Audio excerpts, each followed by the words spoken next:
はい、静木市です。こちらは高尾山ふもとのビワ滝です。今日は水量がとても多いようです。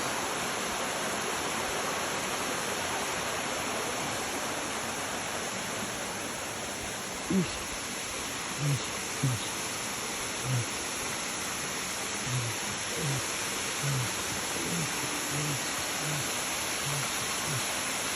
はい。前日も雨が降っていましたからね、水量が多いですね。はい、それじゃあビワ滝でした。